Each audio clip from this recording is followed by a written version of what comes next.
Welcome to Chapter 9, where our focus will be on Native Americans and their history and experiences.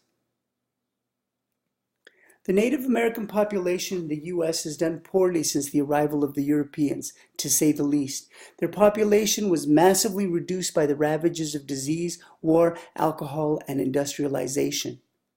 A 90% reduction in the population of Native Americans is absolutely shocking. Yet today, they are among the fastest growing ethnic groups in our country as they return to their roots and revive their distinct cultures and languages. The Europeans were initially more interested in trading with the Native Americans than anything else. The pelts they collected were traded with the French and English for guns, alcohol, and other goods. The conflict between the French and the British colonies came to a head in the French and Indian War. During the French and Indian War, some Native Americans fought on the side of the British. Many others fought against the British.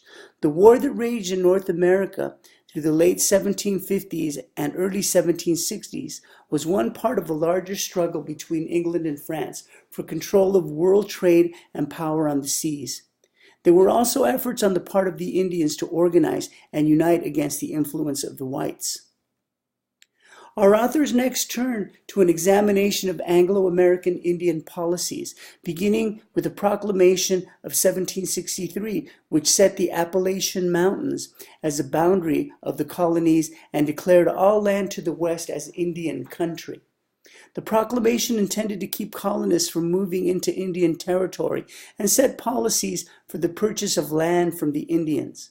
It also attempted to control trade between the colonists and the Indians. With the treaty system not working so well, President Washington made efforts to use the Trade and Intercourse Acts to improve relations with the Indians. Meanwhile, Indian leaders were continuing their efforts to unite the tribes against trading with and yielding more lands to the whites. Ongoing conflict led to a battle at Tippecanoe, where Harrison led his troops to battle against a native settlement. Harrison's soldiers were attacked. After a 2-hour battle, the natives were forced to flee and their village was destroyed. It was at this time that the War of 1812 broke out, involving the Native Americans, the British, and Canada as well. Our textbook next outlines a series of legal decisions that seriously limited the rights of Native Americans. The first of these was the Cherokee Nation versus Georgia. The Cherokee Nation sought an injunction against several laws passed by the state of Georgia, depriving them of rights within its boundaries. The Supreme Court decided that because the Cherokee Nation was not truly an independent nation, they could not sue the state of Georgia. This decision severely limited the Native Americans' rights and sovereignty.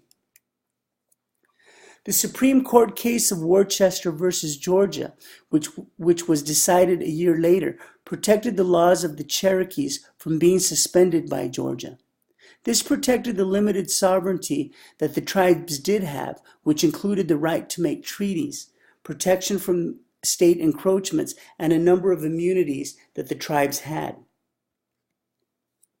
Although the Worcester case played in favor of the Indians, the Indian Removal Act of 1830 was a major blow.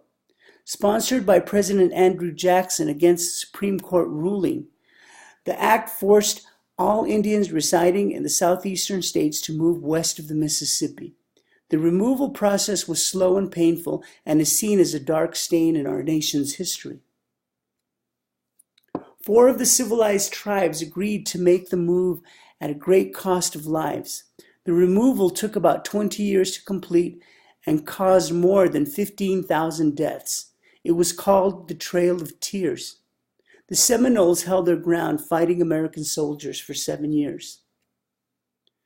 A mass movement of Indians into the new territory created many problems. Food, weapons, and tools were promised, but they often did not arrive, or they didn't arrive in sufficient quantities. There was also no follow-through on the promised protection from the wild tribes. The westward movement by traders and travelers was unchecked. There was no protection from the Plains Indians. The discovery of gold in California made the situation worse. The competition for hunting grounds on the plains led to wars and skirmishes. Treaty and reservation systems began to spread to the west and dispossess Indians of their lands. The widespread violation of treaties and the government's failure to keep their guarantees brought conflict and warfare between the Indians and the whites. The Battle of Little Bighorn ensued when the Indians refused to lease the Black Hills to the government. White miners moved in and began mining anyway. When American troops went in to deal with the hostile Indians, the American forces were decimated in what came to be known as Custer's Last Stand. The government turned around and claimed that the Indians had violated the Treaty of 1868. They were forced to give up the Black Hills and the Powder River country. Other confrontations occurred in the years to follow. The Indians were not able to resist American forces. The initial efforts of the government to keep the Indians separate from the Americans was exemplified in the removal of Indians to their own territory and into reservations. This thinking eventually gave way to the idea that Indians should be assisted in becoming civilized and to be absorbed into the American society. The Indian Trade and Intercourse Act provided funding for efforts to civilize the friendly Indians. This was a sharp departure from the previous policies that kept the Indians separate. 1824 saw the creation of the Bureau of Indian Affairs. Their purpose was to administer the funds for civilizing the Indians. The commissioner of the BIA became its director, and the agency had a great deal of power over the lives and property of the Indians. The Appropriations Act of 1871 brought an end to all treaty making in the U.S. All previous treaties would be honored, but any new arrangements would have to go and be decided by Congress via legislation. Legislation that broke up reservations and ended separatist policies were supported by both greed and humanitarian concern for the Indians. Anglo-conformity was not at the top of the agenda. The Dawes Act authorized the division of tribal lands into individual allotments for individual Indians. Any surplus land could be sold and be held in trust by the U.S. Treasury and used to support any activity that would move the Indians toward Anglo-conformity. The title to the plot of land, a certificate of competency, and citizenship were awarded to individuals who, over a course of 25 years, could prove that they could manage their own affairs. The act opened the door for whites to acquire Indian land. Fraudulent transactions and deceit were rampant, and Indians lost over 87 million acres of their land. This comprised 2/3 of their entire holdings before the Dawes Act. The BIA used their power irresponsibly, often withholding rations if they felt that the Indians were not moving towards Anglo-conformity at a satisfactory pace. The BIA saw schools and education as an opportunity to move the Indians more rapidly toward Anglo-conformity. They began to build and operate schools on the reservations. Off-reservation boarding schools were created by the BIA. They felt that rapid movement toward Anglo-conformity required removal from the reservation. The schools made efforts to replace their heritage with that of the American society. Part of the Anglo-conformity required of the Indians was the effort to convert them to Christianity. The ghost dance religion stirred up some concern among the whites.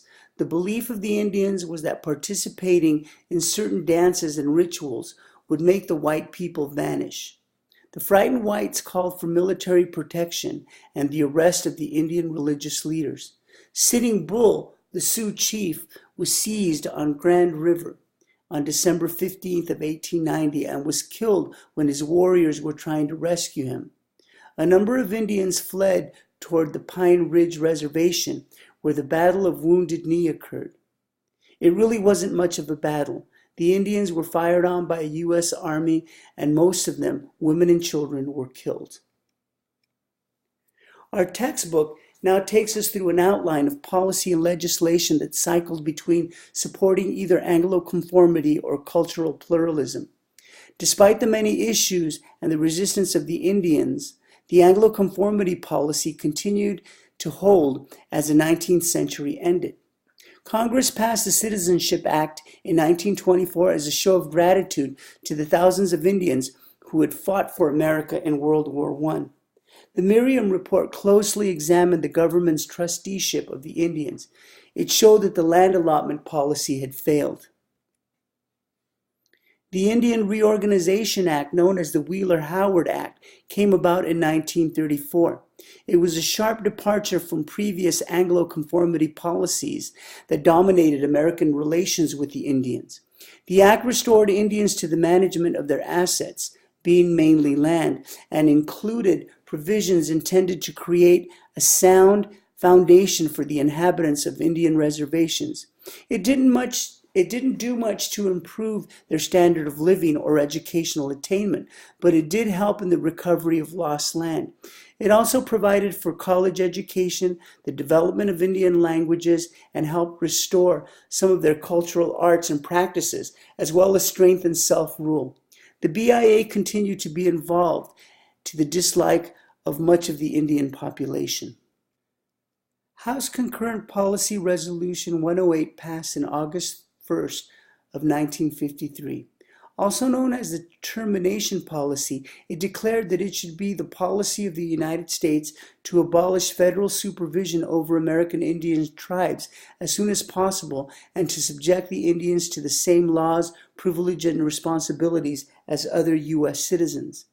The result of this termination policy was the beginning of an era in which the federally recognized status of many Native American tribes was revoked, ending the government responsibility to tribe members and withdrawing legal protection to territory, culture, and religion. Tribal governments were dissolved and tribal life fell into disorganization. Many felt that the termination of their tribal status would be the end of their existence as Indians. The late 60s and early 70s saw legislation that supported Indian rights. The Indian Civil Rights Act in 1968 and the Indian Self-Determination and Educational Assistance Act restored Indian rights and renewed the relationship between the federal government and the Indian tribes. The road was open for tribes to apply for federal recognition as the Federal Acknowledgement Program was enacted in 1978. The termination policy was met with considerable pushback.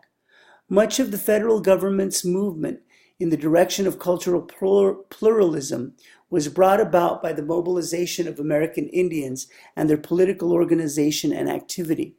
The Society for American Indians came about in 1911 and was a movement that promoted unity among American Indians regardless of tribal affiliation.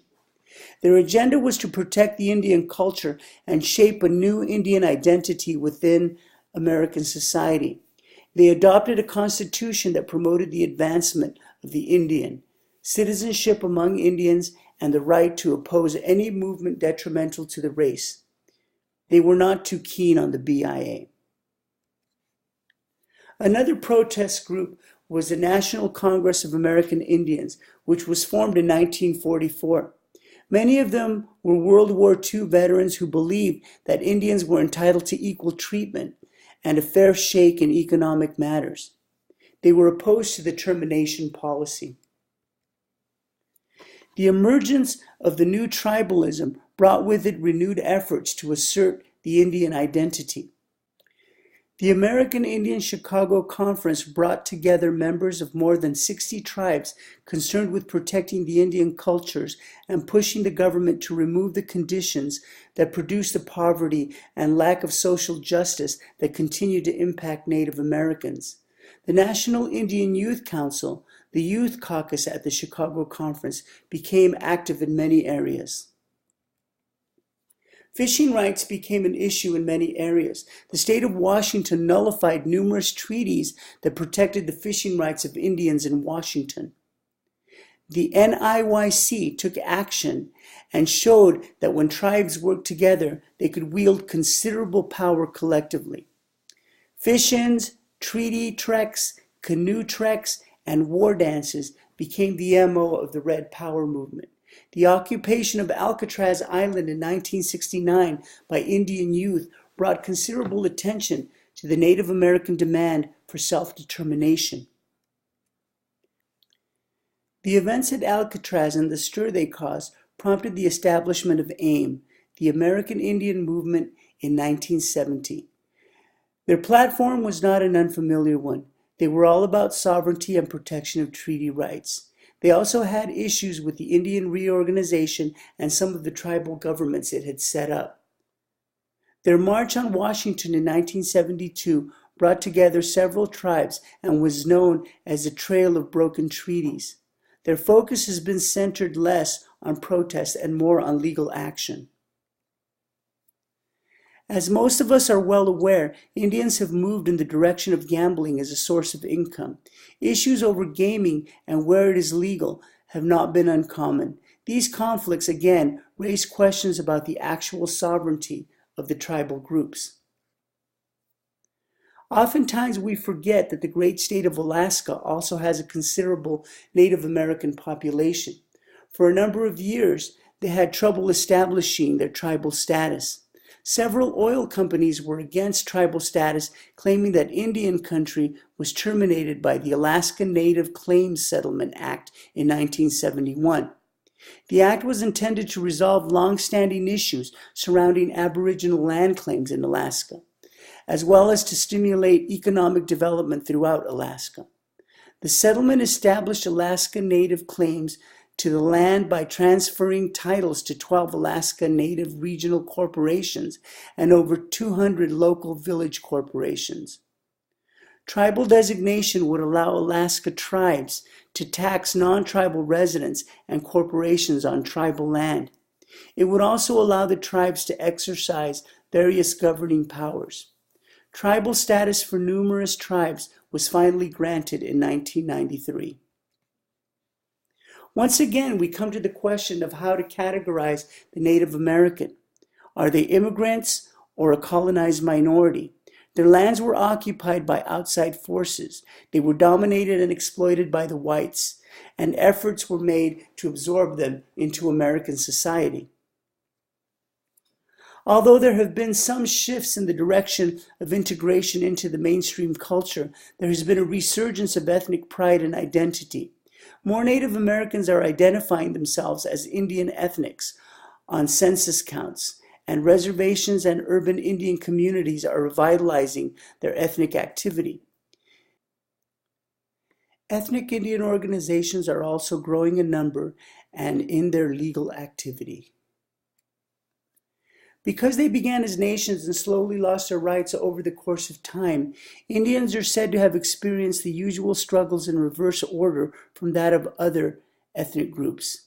Even though Indians have endured great pressure to assimilate via the various policies and programs that have impacted them over the years, their levels of the different forms of assimilation remain relatively low.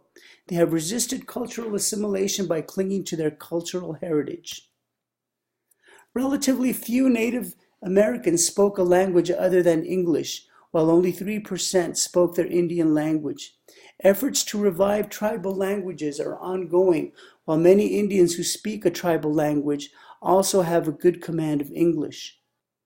The Indian religions are still strong, though many practice some form of Christianity. More and more groups are making efforts to rediscover their tribal heritage and strengthen self-determination. In the area of secondary cultural assimilation, there is still much work to be done. The dropout rates of Native Americans are highest, with many Native Americans still attending BIA-run schools. Many are achieving higher education levels and securing better jobs, some of these created by the Indian gaming economy. Incomes are slowly improving, yet American Indians remain among the poorest ethnic groups in the country. Mortality rates are decreasing, yet Indians have a shorter life expectancy than all other racial groups. The area of life chances remains a challenge for Native Americans. Primary structural assimilation is also somewhat of a challenge. Contact with non-Indians is limited both on and off the reservation. They tend to avoid whites and gravitate towards other Indians. The area of marital assimilation is somewhat of a mixed bag. Scarce data shows that intermarriage is greater in some places than in others and is on the rise. In other forms of assimilation, there are some issues to be dealt with. Indian identification is a source of controversy, and prejudice remains an issue as well. Many Indian leaders are struggling with preparing themselves for leadership via education while maintaining their ethnic identity. The success of the Native American lies in whether they can maintain their identity amid the difficulties of achieving success among the white mainstream culture.